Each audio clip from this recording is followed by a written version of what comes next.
ओम शांति। ओम शांति। आज की तारीख है 7 फरवरी 2026। साकार महावाक्य। बाबा कहते मीठे बच्चे, बुद्धि में स्थायी एक बाप की ही याद रहे तो यह भी अहो सौभाग्य है। बुद्धि में स्थायी एक बाप की ही याद रहे तो यह भी अहो सौभाग्य है। अहो सौभाग्य है अगर स्थायी एक बाप की ही याद रहे। आज का प्रश्न, जिन बच्चों को सर्विस का शौक होगा उनकी निशानी क्या होगी?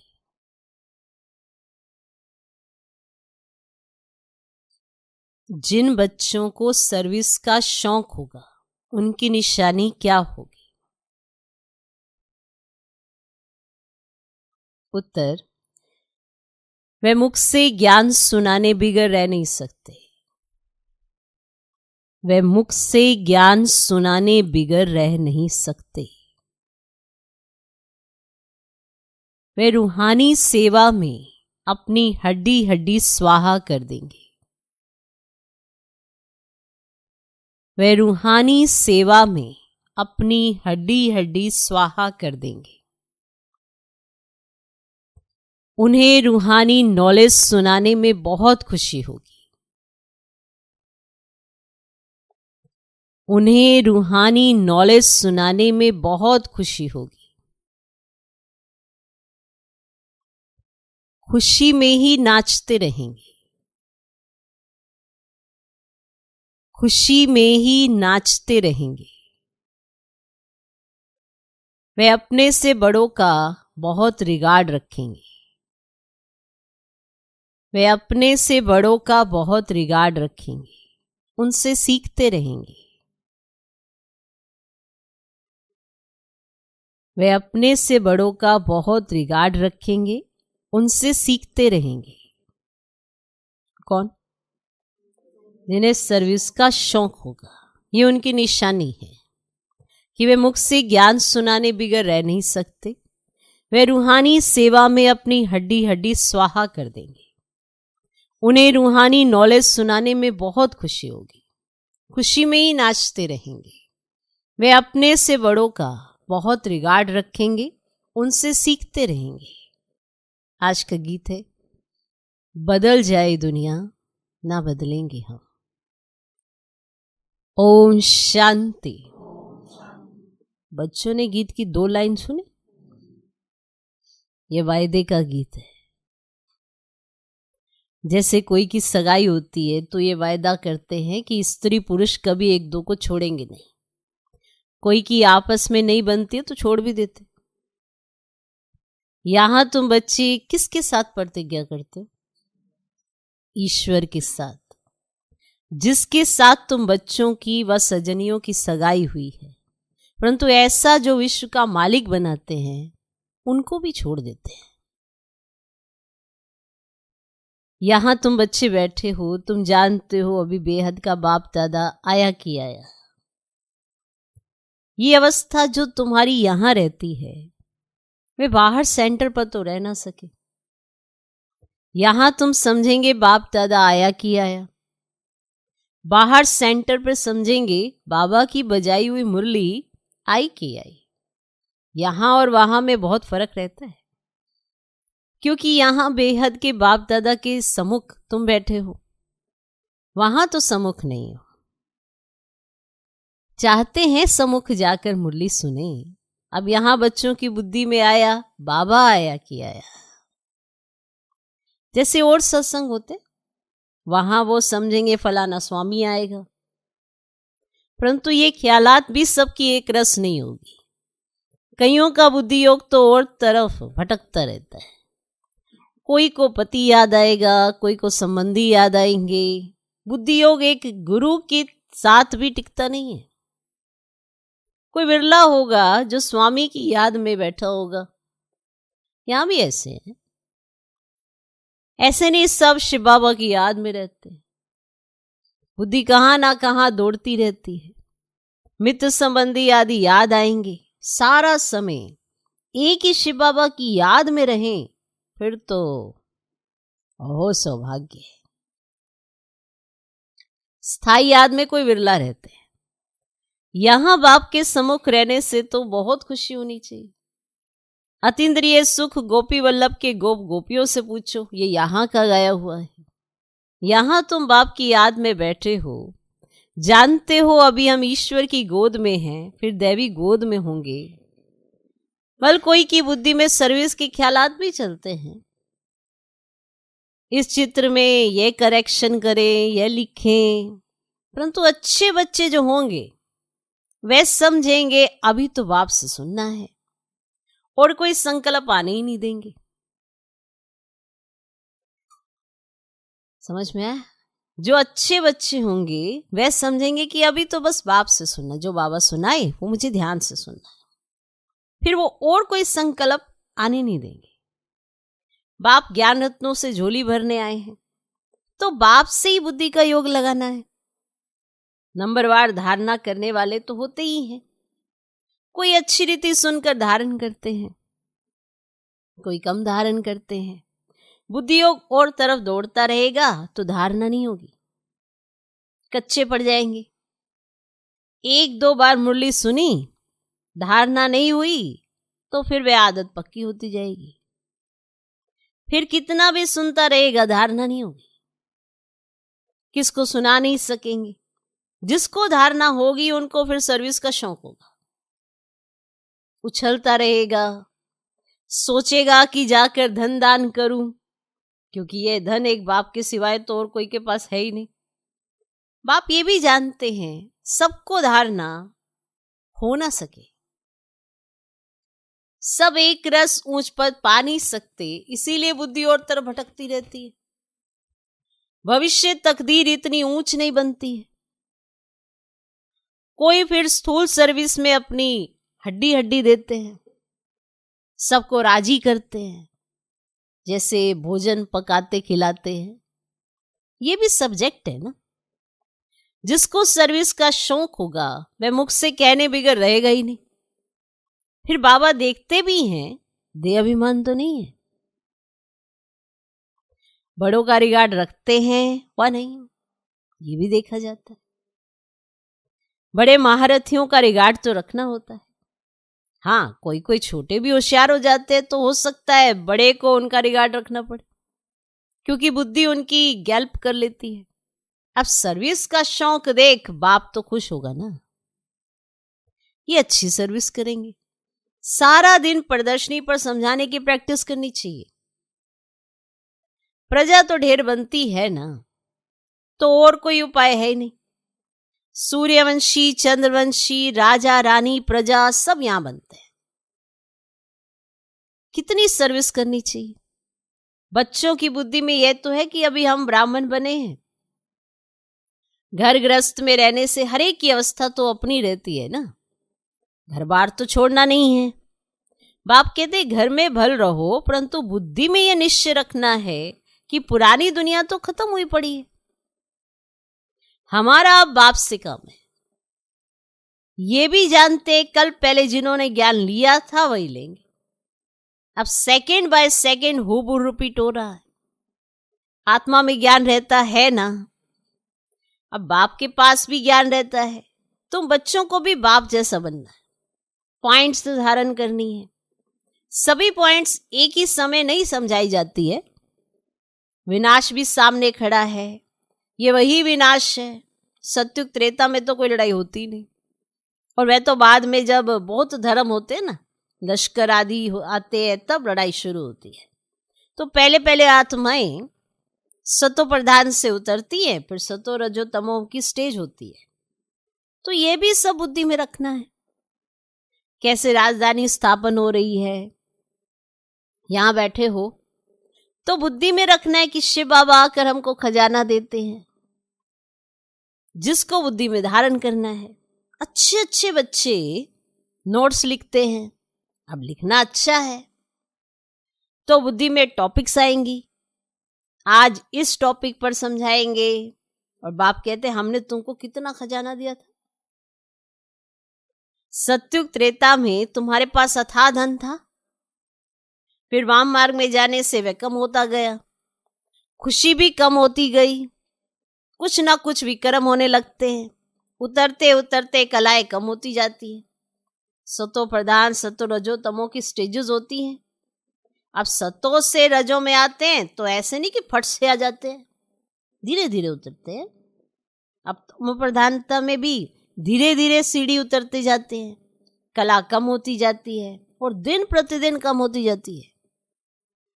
अभी जंप लगाना है, उतरते हैं तो दिन प्रतिदिन कम होती जाती है, अभी क्या करना है, जंप लगाना है, तमो प्रधान से सतो प्रधान बनना है। अब इसके लिए टाइम भी चाहिए। अब गाया हुआ है चढ़े तो चाखे बैकुंठ रस, अब काम की चमाट लगती है तो एकदम चकनाचूर हो जाते हैं, हड्डी हड्डी टूट जाती है। कोई मनुष्य अपना जीवघात करते हैं, आत्मघात नहीं, जीवघात कहा जाता है। अब यहाँ तो बाप से वर्षा पाना है, बाप को याद करना है, क्योंकि बाप से बादशाही मिलती है। अपने से पूछना है, हमने बाप को याद कर भविष्य के लिए कितनी कमाई की, कितने अंधों की लाठी बना, घर घर में पैगाम देना है कि यह पुरानी दुनिया बदल रही है, बाप नई दुनिया के लिए राजयोग सिखला रहे हैं। अब सीढ़ी में सब दिखाया है, ये बनाने में मेहनत लगती है, सारा दिन ख्यालात चलता रहता है। ऐसा सहज बनावे जो कोई भी समझ जावे। सारी दुनिया तो नहीं आएगी, देवी देवता धर्म वाले ही आएंगे, और तुम्हारी सर्विस तो बहुत चलनी है। तुम तो जानते हो हमारा ये क्लास कब तक चलेगा, और वह तो लाखों वर्ष कल्प की आयु समझते हैं, तो शास्त्र आदि सुनाते ही रहते हैं। समझते जब अंत होगा तब सबका सदगति दाता आएगा, और जो हमारे चेले होंगे उनकी गति हो जाएगी, और फिर हम भी जाकर ज्योति में समाएंगे। ऐसा समझते हैं कि सदगति दाता आएगा, फिर हमारे जो चेले हैं उनकी गति हो जाएगी और हम जाके ज्योति ज्योति में समा जाएंगे। परंतु ऐसे तो है ही नहीं। तुम अभी जानते हो हम अमर बाप द्वारा सच्ची सच्ची अमर कथा सुन रहे हैं। तो अमर बाप जो कहते हैं मैं मानना भी है, सिर्फ कहते हैं मुझे याद करो पवित्र बनो, नहीं तो सजा भी बहुत खानी पड़ेगी, पद भी कम हो जाएगा और सर्विस में मेहनत करनी है। जैसे दधीची ऋषि का मिसाल है ना दधीची ऋषि का, कि हड्डियां भी सर्विस में देती, अपने शरीर का भी ख्याल ना कर सारा दिन सर्विस में रहना, उनको कहा जाता है सर्विस में हड्डियां देना। अपने शरीर का भी ख्याल ना कर सारा दिन सर्विस में रहना, उनको कहा जाता है सर्विस में हड्डियां देना। यानी कि थोड़ा बहुत कुछ हुआ और बस बैठ गए, सर्विस छोड़ दी, जो सेवा मिली उसे छोड़ दिया। जो अपने शरीर का भी ख्याल ना करे और सर्विस करता रहे, उसको कहते हैं हड्डियां देना। आपका समर्पण चाहिए, कोई भी सेवा हो उसमें दिल से लगा हुआ, ये नहीं कि ऊपर ऊपर से किसी ने कहा तो ऊपर ऊपर से कार्य कर गए, लेकिन अपने शरीर की भी परवाह ना करके सर्विस पर तत्पर रहना, उसको कहते हैं सर्विस में हड्डियां देना। यानी कि बाद में अपने शरीर की तरफ ही बहुत ध्यान जा रहा है तो सर्विस में क्या हड्डियां दूंगी। तो एक है जिस्मानी हड्डी सर्विस, दूसरी है रूहानी हड्डी सर्विस, और रूहानी सर्विस वाले रूहानी नॉलेज सुनाते नहीं, धन दान करते खुशी में नाचते रहेंगे। दुनिया में मनुष्य जो सर्विस करते हैं वे सब है जिस्मानी, शास्त्र सुनाते हैं, वे कोई रूहानी सर्विस तो नहीं है। अब रूहानी सर्विस तो सिर्फ बाप ही आकर सिखलाते हैं, और स्पिरिचुअल बाप ही आकर स्पिरिचुअल बच्चों को पढ़ाते हैं। तो तुम बच्चे अब तैयारी कर रहे हो सत्युग की नई दुनिया में जाने के लिए, वहां तुमसे कोई भी कर्म नहीं होगा, वह है ही राम राज्य, वहां होते ही है थोड़े, और अभी तो रावण राज्य में सब दुखी है। तो ये सारी नॉलेज भी तुम्हारी बुद्धि में है, नंबर वार पुरुषार्थ अनुसार। नॉलेज तो बाप ने दी, पर कितनी तुम्हारी बुद्धि में है वो है तुम्हारा पुरुषार्थ। इस सीढ़ी के चित्र में भी सारी नॉलेज आ जाती है। बाप कहते हैं अंतिम जन्म पवित्र बनो तो पवित्र दुनिया के मालिक बनोगे। तुम्हें समझाना ऐसा है जो मनुष्य को पता पड़े कि हम सत्व प्रधान से तमो प्रधान बने हैं, फिर याद की यात्रा से ही सत्व प्रधान बनेंगे। देखेंगे तो बुद्धि चलेगी। अब ये नॉलेज तो कोई के पास है ही नहीं। कहेंगे इस सीढ़ी में और धर्मों का समाचार कहाँ है, और वह फिर इस गोले में लिखा हुआ है, तो वह नई दुनिया में तो आते नहीं है, तो उनको शांति मिलती है। और भारतवासी स्वर्ग में थे ना, तो बाप भी भारत में आकर राजयोग सिखलाते हैं, इसीलिए भारत का प्राचीन योग सब चाहते हैं। इन चित्रों से वह खुद भी समझ जाएंगे कि बरोबर नई दुनिया में सिर्फ भारत ही था। अपने धर्म को भी समझ जाएंगे। अब भल क्राइस्ट आया धर्म स्थापन करने, तो इस समय वह भी तमो प्रधान है। तो यह रचता और रचना की कितनी बड़ी नॉलेज है। और तुम कह सकते हो कि हमको किसी के पैसे की दरकार नहीं है, पैसे हम क्या करेंगे। तुम भी सुनो और दूसरों को भी सुनाओ, ये चित्र आदि छपाओ, इन चित्रों से काम लेना है। हॉल बनाओ जहां ये नॉलेज सुनाई जाए, बाकी हम पैसा लेकर क्या करेंगे। तुम्हारे ही घर का कल्याण होता है, तुम सिर्फ प्रबंध करो। बहुत आकर कहेंगे रचता और रचना की नॉलेज तो बहुत अच्छी है, तो ये तो मनुष्य को ही समझनी है ना। और विलायत वाले ये नॉलेज सुनकर बहुत पसंद करेंगे, बहुत खुश होंगे, समझेंगे हम भी बाप के साथ योग लगाए तो विक्रम विनाश होंगे। सबको बाप का परिचय देना है, समझ जाएंगे ये नॉलेज तो गॉड के सिवाय कोई दे ना सके। कहते हैं खुदा ने बहिष्ठ स्थापन किया, परंतु वे कैसे आते हैं किसको पता ही नहीं है। और तुम्हारी बातें सुनकर खुश होंगे, फिर पुरुषार्थ कर योग सीखेंगे, और तमो प्रधान से सत्व प्रधान बनने के लिए पुरुषार्थ करेंगे। और सर्विस के लिए तो बहुत ख्याल करने चाहिए। और भारत में हुनर दिखाए तब फिर बाबा बाहर में भी भेजेंगे। पहले भारत में तो हुनर दिखाएं तो फिर बाबा बाहर में भी भेजेंगे, ये मिशन जाएगी। अभी तो टाइम पड़ा है ना, नई दुनिया बनने में कोई देरी थोड़ी ही लगती है। कहाँ भी अर्थक्वेक आदि होती है तो 2-3 वर्ष में एकदम नए मकान आदि बना देते, ऐसा ही है ना, है कि नहीं ऐसा। जैसी अर्थक्वेक होती है 2-3 वर्षों के अंदर वहां पे एक नई बिल्डिंगें शुरू हो जाती है। सोचो कितने, माना कारीगर अगर बहुत हो, सामान सारा तैयार हो, कारीगर बहुत हो, सामान सारा तैयार हो, फिर बनने में देर थोड़े ही लगेगी। विलायत में मकान कैसे बनते हैं, मिनट मोटर। तो स्वर्ग में कितना जल्दी बनते होंगे। सोना चांदी आदि बहुत तुमको मिल जाता है, खानियों से तुम सोना चांदी या हीरे ले आते हो। हुनर तो अब सीख रहे हैं ना, अब साइंस का कितना घमंड चल रहा है, ये साइंस फिर वहां काम में आएगी। यहां सीखने वाले फिर दूसरा जन्म वहां ले ये काम में लाएंगे। उस समय तो सारी दुनिया नहीं हो जाती है, रावण राज्य खत्म हो जाता है। 5 तत्व भी कायदे मुजीब सर्विस में रहते हैं, स्वर्ग बन जाता है। वहां कोई ऐसा उपद्रव नहीं होता, रावण राज्य ही नहीं, सब सत्व प्रधान है। सबसे अच्छी बात है कि तुम बच्चों का बाप से बहुत लव होना चाहिए। बाप खजाना देते हैं, उसको धारण कर और दूसरों को दान देना है। जितना दान देंगे उतना इकट्ठा होता जाएगा।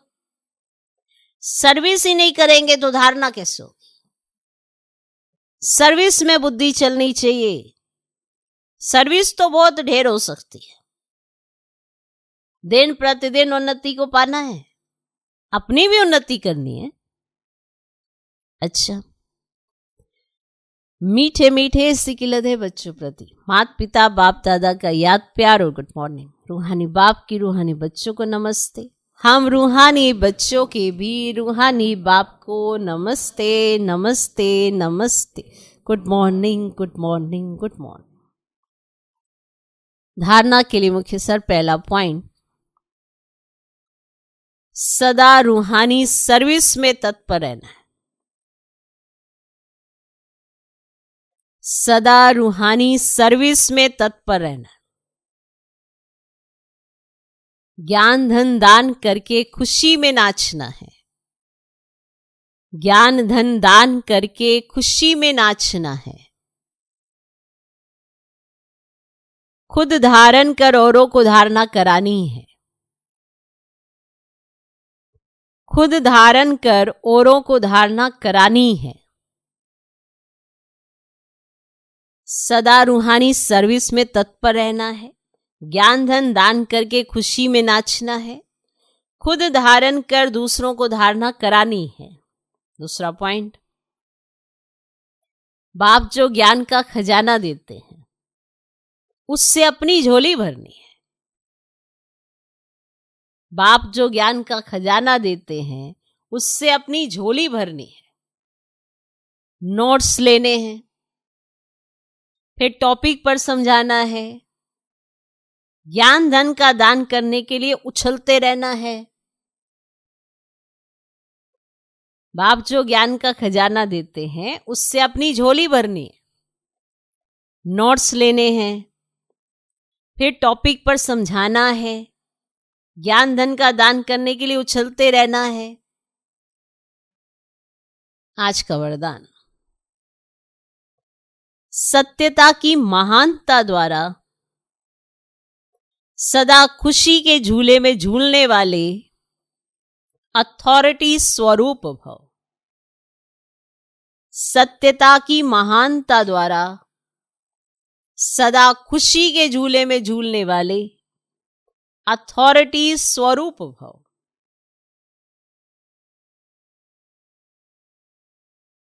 सत्यता की अथॉरिटी स्वरूप बच्चों का गायन है। सच तो बिठो नच। सत्य की नाव हिलेगी लेकिन डूब नहीं सकती। आपको भी कोई कितना भी हिलाने की कोशिश करे, लेकिन आप सत्यता की महानता से और ही खुशी के झूले में झूलते हो। वे आपको नहीं हिलाते लेकिन झूले को हिलाते हैं। आप तो झूले पे बैठे हो, आप खुद थोड़ा हिला रहे हैं, वो झूले को हिलाते हैं। ये हिलाना नहीं लेकिन झुलाना है। इसीलिए आप उन्हें धन्यवाद दो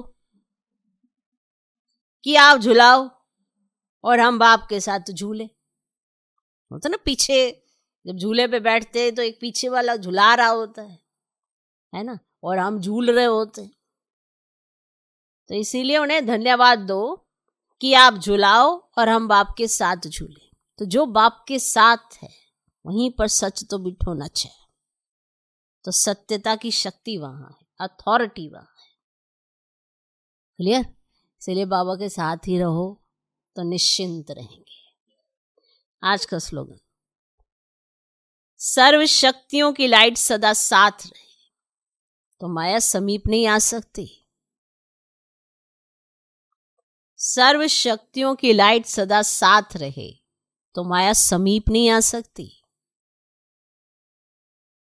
अंधेरे में माया आती है ना, तो शक्तियों की लाइट आपके पास है तो माया कहां से आएगी। यह व्यक्ति इशारे एकता और विश्वास की विशेषता द्वारा सफलता संपन्न बनो। एकता, स्वच्छता, महीनता, मधुरता और मनवानी और कर्म में महानता। लिख लो,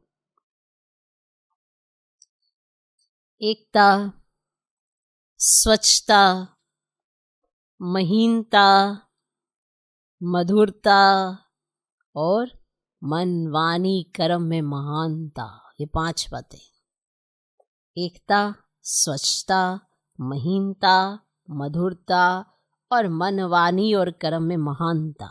ये 5 बातें एक एक के हर कदम से नजर आए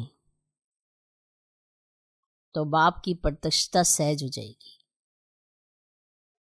अभी तक संस्कारों में जो भिन्नता दिखाई देती है उसे एकता में लाना है। एकता के लिए एक दो की राय को रिगार्ड दो, हाँ जी करके अपना विचार अवश्य दो, फिर एकता के बंधन में बंध जाओ। यही एकता सफलता का साधन है। क्लियर? 5 बातें: एकता, स्वच्छता, महीनता, मधुरता, मन, वाणी और कर्म में महानता। तो ये 5 बातें हर एक के कदम में नजर आनी चाहिए, तो बाप की प्रत्यक्षता सहज हो जाएगी। तो अभी तक भी संस्कारों में जो भिन्नता दिखाई देती है उसे एकता में लाना है। एकता के लिए क्या करो? एक दो की राय को रिगार्ड दो, हाँ जी करके अपना विचार अवश्य दो, फिर एकता के बंधन में बंध जाओ। यही एकता सफलता का साधन है। ओम शांति।